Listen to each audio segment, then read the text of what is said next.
Maintenant, on va parler du DOM. Comment on peut manipuler le DOM avec TypeScript. Donc, dans notre HTML, ce qu'on va faire, eh ben, je vais me créer un H1 avec un ID qui va s'appeler title. Ok, title. Je vais le laisser vide. Donc, hop, title. Je vais me créer un bouton avec la classe btn. Donc, point .btn. Hop, ok. Ici, je vais mettre cliquer ici. Ok. Et un petit formulaire. Tiens, hop, forme. Donc là, on peut effacer action. Hop. On va mettre un input avec l'ID imp. Et un petit bouton envoyer.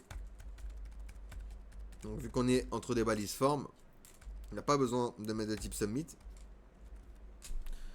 Vu qu'il est entre des balises forme, il sait très bien que le bouton est pour, du coup, envoyer les données du formulaire.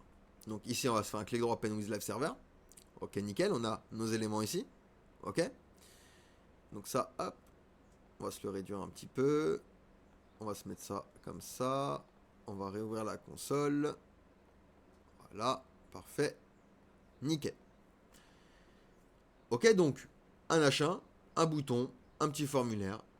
Et on ouvre du coup notre script. Donc on n'oublie pas de les compiler. Hein, et on va voir comment on peut manipuler le DOM. Donc pour manipuler le DOM, donc le DOM c'est le document Object Model, vous pouvez utiliser les mêmes techniques que celles utilisées en JavaScript. TypeScript vous offre la possibilité de bénéficier d'une meilleure vérification de type et d'une assistance de développement intégrée dans des éditeurs compatibles avec TypeScript. En général, donc c'est du JavaScript classique, on va pouvoir sélectionner des éléments du DOM, donc des éléments HTML. On utilise les méthodes du DOM comme getElementById, querySelector ou getElementByClassName pour sélectionner les éléments HTML avec lesquels vous souhaitez travailler. Et TypeScript peut inférer automatiquement les types lors de l'utilisation de ces méthodes. Par exemple ici, je vais me créer une variable. D'accord? Alors, je vais utiliser, querySelector. Alors, hop, j'avais pas fait ce raccourci. Non, c'est bizarre. Alors, je me fais une variable que je vais appeler title, donc égale à document.getElementById. On va commencer par le byId. Donc là, je vais sélectionner un élément qui a un ID, l'ID title. Donc j'ai pas besoin de mettre de dièse. Je mets juste title, vu que j'ai utilisé getElementById, il sait très bien que c'est un ID. Et là, je vais faire un as HTML heading. Alors, HTML heading avec, voilà, heading element. D'accord?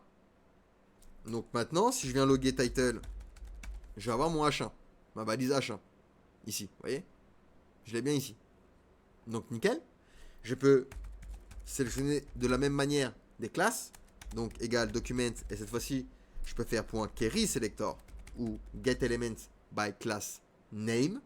Là, je vais sélectionner du coup bouton. Et quand on utilise querySelector, c'est un point suivi du nom de la classe pour les classes ou un dièse suivi du nom de l'ID pour l'ID. Donc là, c'est une classe. Donc c'est btn. Et même histoire, as HTML heading element. Ok? Donc maintenant, je log btn et je vais bien avoir mon bouton. Vous voyez, j'ai bien mon bouton ici. Ok? À partir de là, on va pouvoir manipuler les propriétés et les attributs. Une fois qu'on a sélectionné les éléments, on peut manipuler les propriétés et les attributs en utilisant le typage statique de TypeScript. Et on peut également utiliser les méthodes comme addEventListener pour gérer les événements. Donc ici, par exemple, je vais faire title.textContent et je vais lui dire hello depuis mon script. Et regardez ce que je vais avoir ici, hello depuis mon script. Je peux utiliser un événement. Donc ici, on va utiliser, alors pas event, mais btn.addEventListener, lequel, le clic. Et du coup, ça va me lancer une fonction fléchée qui va me loguer, par exemple, bouton cliquer. Alors, bouton, on va le mettre en français. Voilà, parfait. Donc, du coup, j'appuie sur mon bouton et j'ai bien bouton cliquer qui va apparaître lorsque je vais cliquer sur mon bouton ici. D'accord? Alors, hop. Ok? Donc ça, c'est les événements classiques en JavaScript. Add event listener, on lui donne du coup btn ici, donc qui correspond à notre bouton btn qui est ici. D'accord?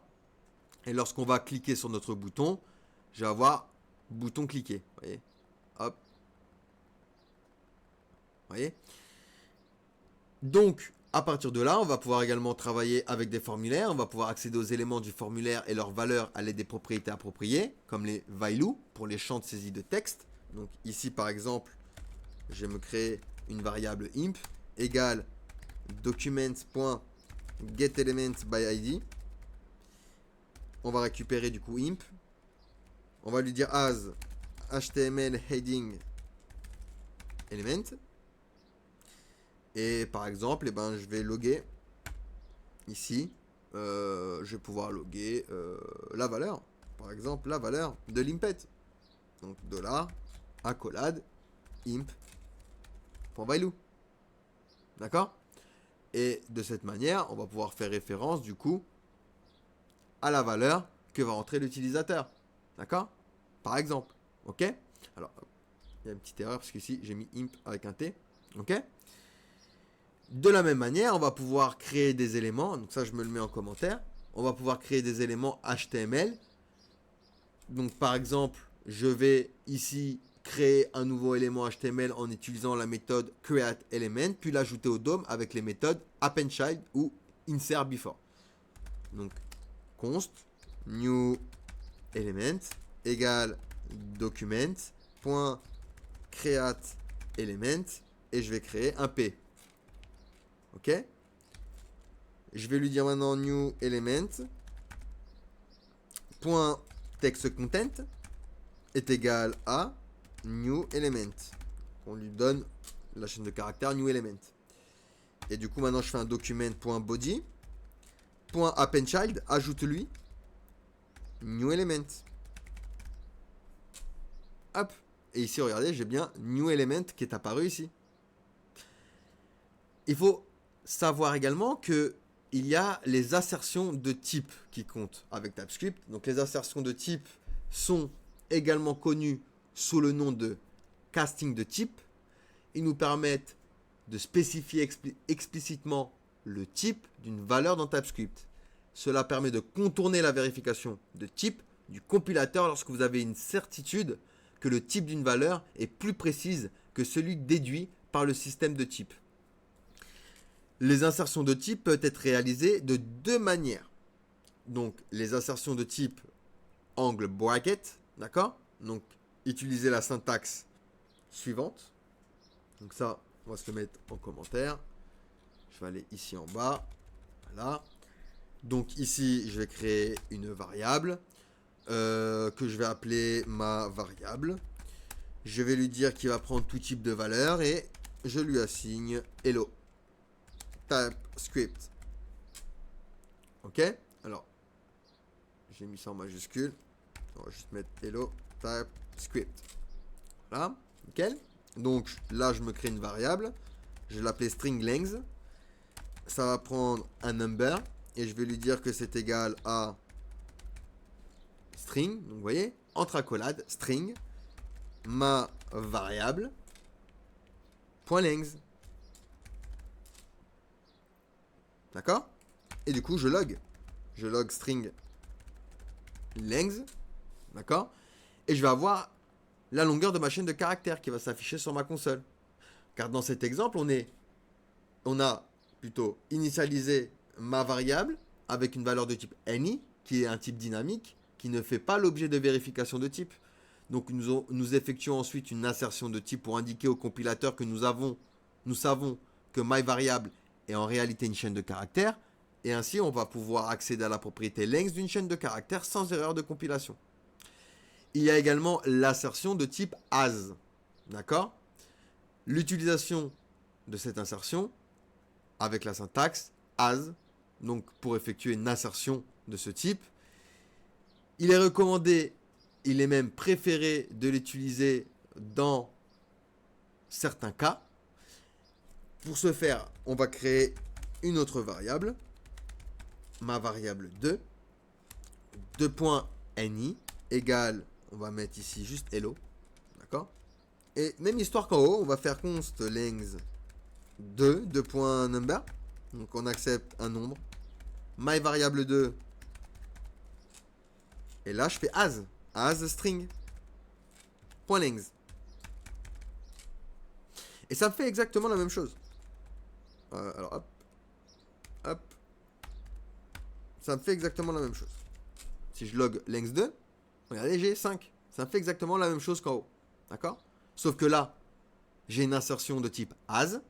Et là, j'ai une insertion de type angle bracket. D'accord?